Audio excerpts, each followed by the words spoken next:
Independence Day was this past Saturday. Maybe you were at a cookout. Maybe you sat on a folding chair and watched the fireworks over the water. Maybe the flag came out of the closet and got hung on the porch. It's a good weekend. It's a real gift to live in a country you can love out loud. But if you sat down with the Bible readings the church picked for the 4th of July, you noticed something almost immediately. The readings the church appointed for Independence Day are not what you'd write if you were putting together a patriotic service. They don't celebrate the country. They don't wave the flag. They do something more surprising. They tell us to love strangers.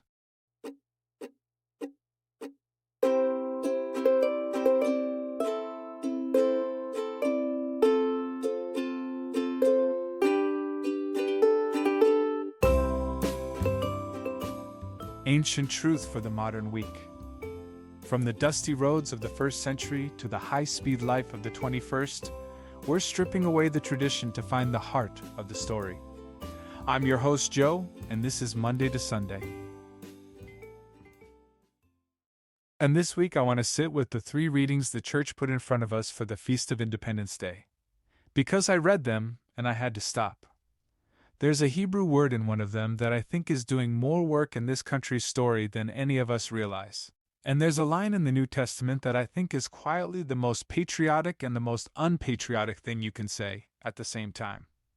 Let's start with the first reading. It's from Deuteronomy chapter 10. Moses is speaking to Israel just before they enter the Promised Land, and he says this: "The Lord your God is God of gods and Lord of lords, the great God, mighty and awesome, who is not partial and takes no bribe, who executes justice for the orphan and the widow, and who loves the strangers, providing them food and clothing.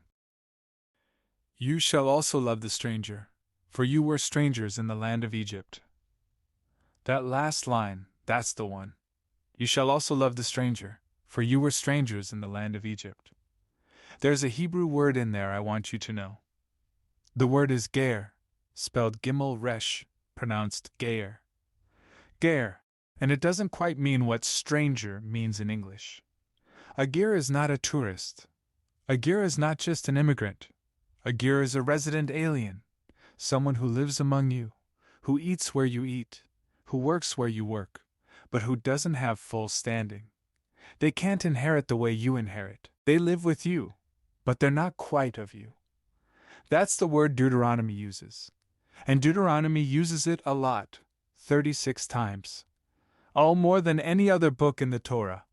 And every single time the ger comes up, the command is basically the same. Love the ger. Feed the ger. Leave grain in the corner of your field for the ger.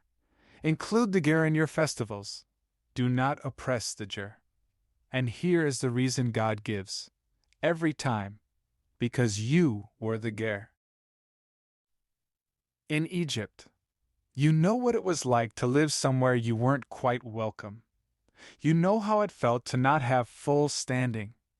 You know what it cost to be small in someone else's country. So you, of all people, do not get to build a nation where somebody else has to live that way. That's the moral logic.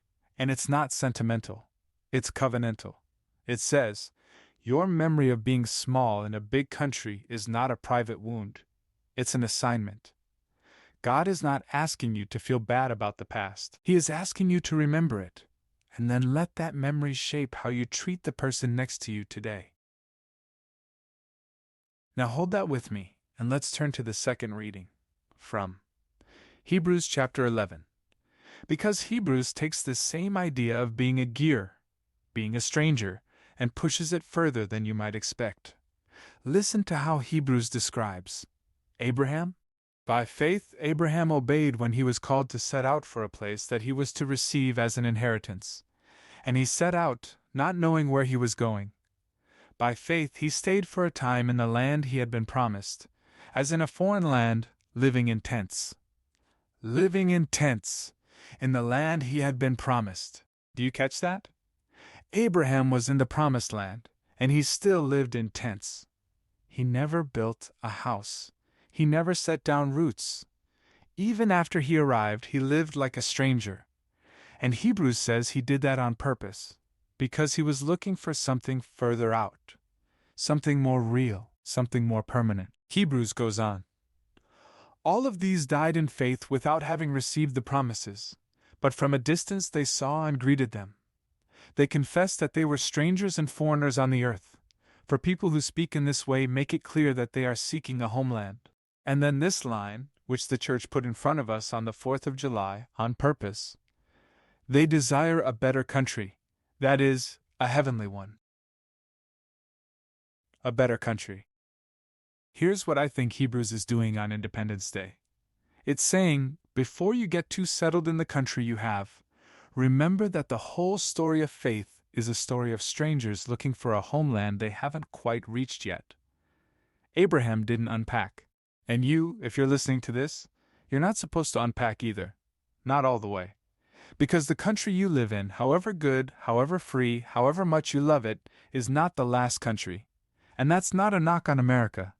That is the church's word to every country in every generation. Do not build a kingdom you cannot leave behind. Do not fall in love with borders that will not survive the resurrection. The America we love, and I do love it, is a good country. But it's not the country Hebrews is talking about. That one is still ahead of us, and every citizen of that country walks around in this one carrying a little bit of gear inside of them, a little bit of not fully home yet. Now bring in the gospel. Because if Deuteronomy gives you the moral logic, and Hebrews gives you the horizon, Jesus in 10, Matthew 5 gives you the daily practice. You have heard that it was said, you shall love your neighbor and hate your enemy. But I say to you, love your enemies and pray for those who persecute you, so that you may be children of your Father in heaven. For he makes his sun rise on the evil and on the good, and sends rain on the righteous and on the unrighteous. Jesus is quoting the folk version of the law here. Nobody in the actual Torah wrote, hate your enemy. That's a summary of what people had drifted to over the centuries. And Jesus pushes back. He says the true center of the law is love beyond your circle. Don't just love the people who love you back. That's not virtue. That's just accounting. Then he says one of the most quietly devastating lines in the whole Sermon on the Mount.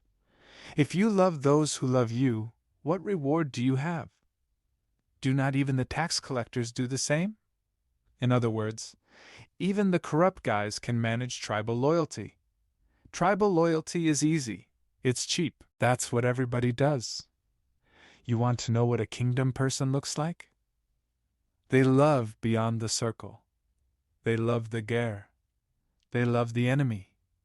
They love the person the flag on the porch does not automatically include. And here's where I have to be careful, because I know how this can land. I'm not doing politics on this podcast.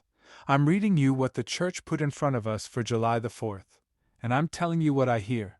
What I hear is this: the deepest form of freedom that Deuteronomy, Hebrews, and Jesus all agree on is not the freedom to defend your own patch of land.